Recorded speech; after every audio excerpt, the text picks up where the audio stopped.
Today we take on the Summer League for the Vancouver Blizzard draft-only franchise, and all eyes, not just in Vancouver, but around the league, are on this duo of rookies taken in the top 3 of the most recent class, particularly Ayrton Saramago, who projects to be the franchise cornerstone player for this team for the foreseeable future. Cameron McKnight, a very aggressive move to go get him, trading away a lot of picks, a lot of risk, but Blizzard general manager Fiend Franchise states that the fit was just too good next to Saramago to pass up.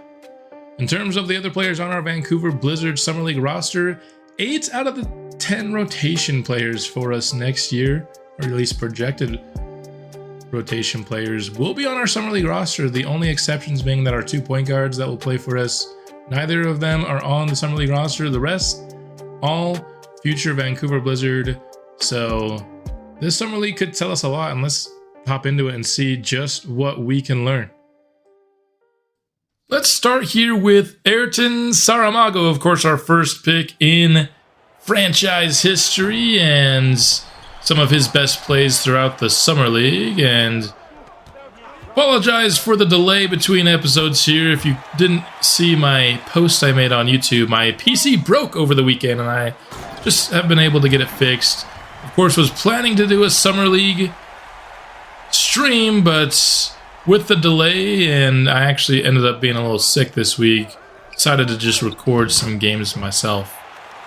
But Saramago was very impressive here, especially in this first game going against OKC. He showed immediately that he has the ability to score in this league day one. You've seen so far a lot of interior baskets, and that's, I certainly think, going to be where he shines the most consistently, as he just dunks on JT Thor's head. But you'll also see a lot of just a variety of baskets here. Like, look at this beautiful step back jumper going against a double team and just nothing but net.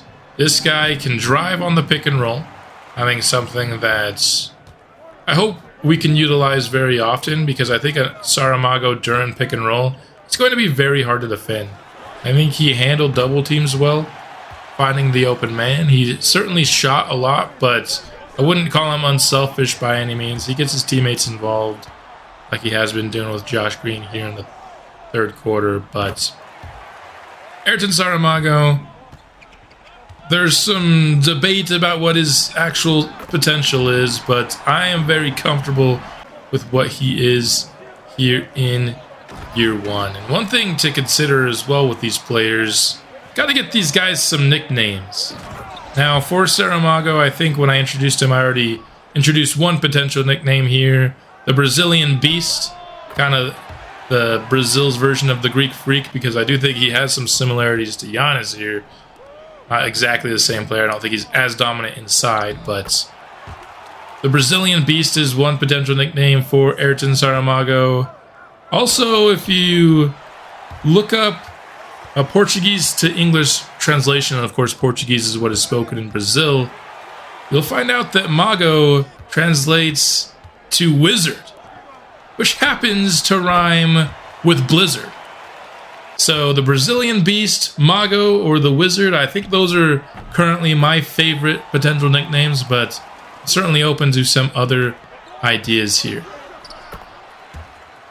Ayrton going to have a heavy workload this year for sure. I think we want to run our offense through him as much as possible. He's going to have a very high touches tendency, probably going to have some high minutes.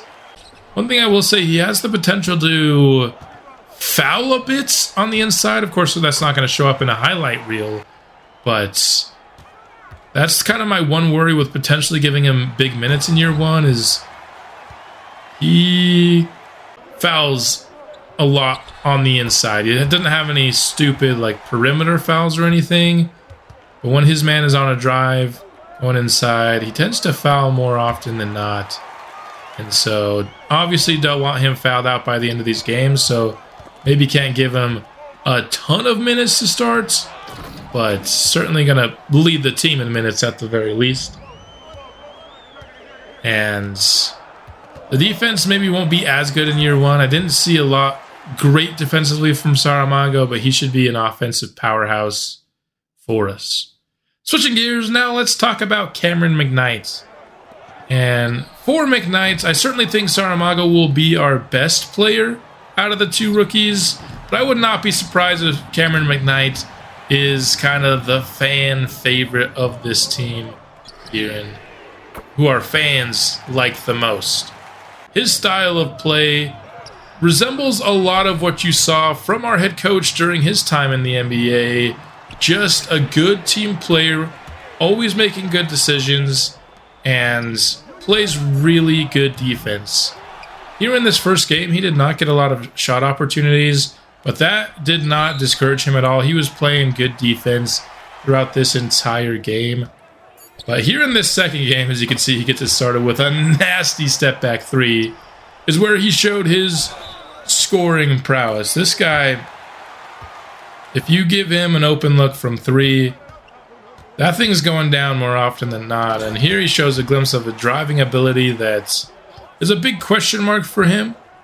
I don't think that's something he can rely on a lot, but I don't think he needs to with a guy like Saramago on the team. And I'd be doing a lot of the ball handling abilities, or responsibilities, excuse me, alongside our point guard, of course.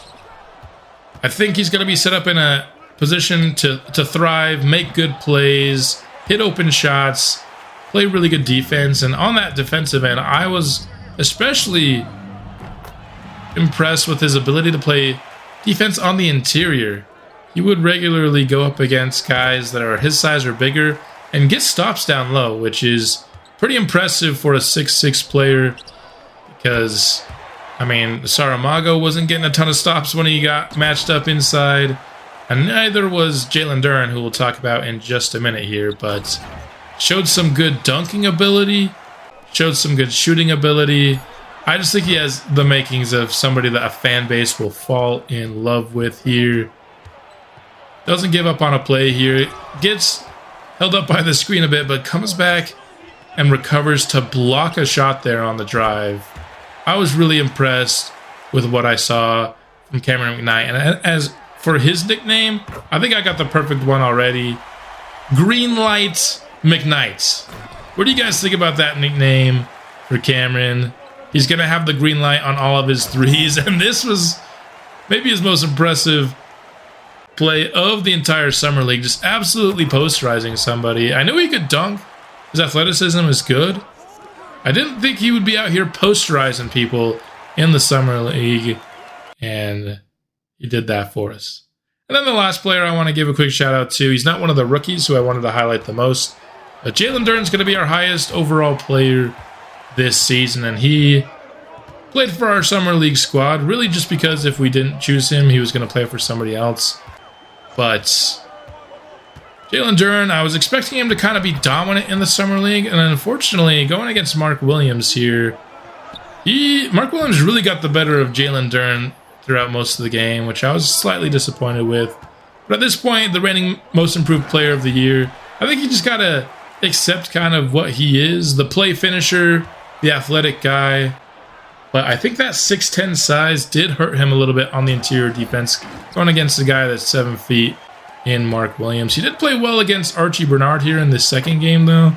I'll say that. Archie did not have a super high impact in our matchup against him. Of course, the number 1 overall pick in the recent draft, selected over Ayrton Saramago.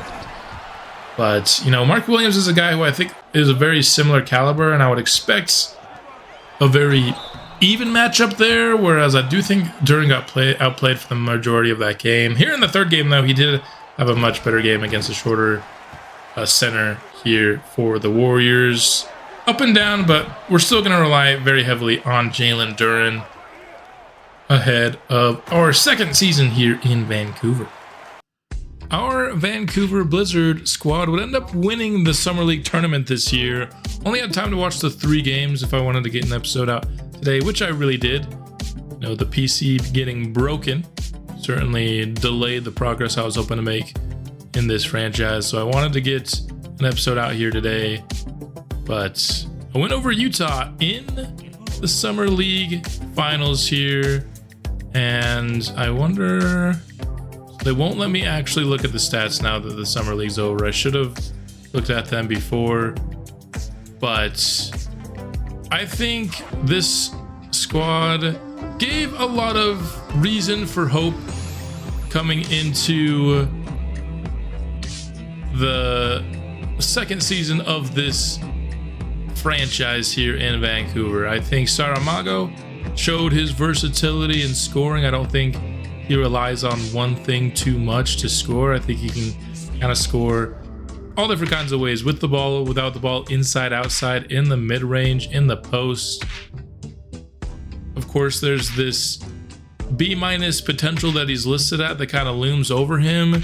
I don't think it's B- though, and there were a lot of comments in last episode about whether or not he could be a bust. 2K did bring busts into the game here. You look at remaining potential, doesn't look very good for Saramago, so this also shows B- potential. But the thing you gotta look at here is that comparison. I hope, I think we all hope, that that comparison is what really is true for Saramago. There's a lot of conflicting reports about what his potential truly is, and I'm just gonna say, oh, here you go. Now you can see the Summer League statistics. So that first game that we showed you was his best.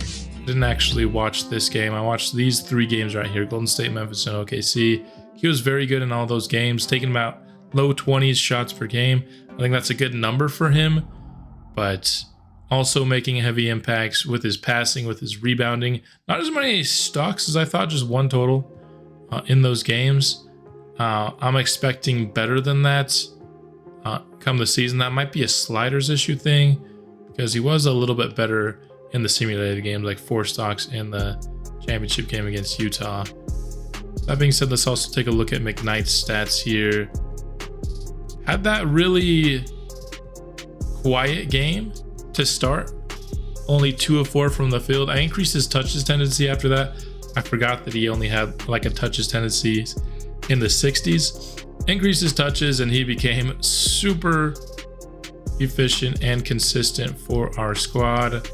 I mean, kind of went on a 3-point tear, shooting at least 50% in the first 5 games of the Summer League from 3 is kind of nuts.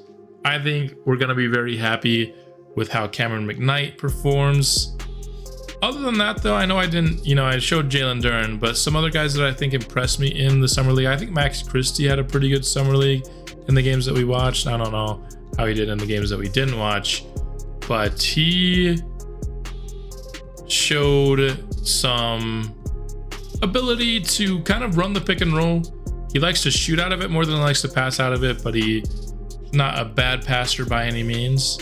And I think he's got a smooth kind of off the dribble shot, and we're probably going to need that out of him here off the bench this season. I would say he was probably, of kind of the role players, the guy that impressed me the most. Didn't see much from Leonard Miller. I guess he did really well in the games that I simulated, but in the games that I watched, didn't do too much. So we're hoping for some better production there during the season, because he was very good in limited action last season. So we're hoping that can translate a little bit more here, but our roster is now ready. We actually played against Lonzo Ball when we played Golden State in the Summer League, which is, I don't know why that's the case. 27 years old, should not be playing in the Summer League, Lonzo Ball. But we've got some reason to be excited going into the season, but I don't think our expectations should be high at all. I think we're still going to be pretty bad this year. Mostly I say that because I think our bench will not perform well. 2K highly values your depth when it comes to the simulator. That's why teams that are like top heavy and star heavy at the top tend to not do as well in the simulation as the teams with great depth. I don't know why that's the case, but that's how 2K has been for years. And I don't think our depth is quite there yet. Isaiah Joe, he's going to have to play point guard for us.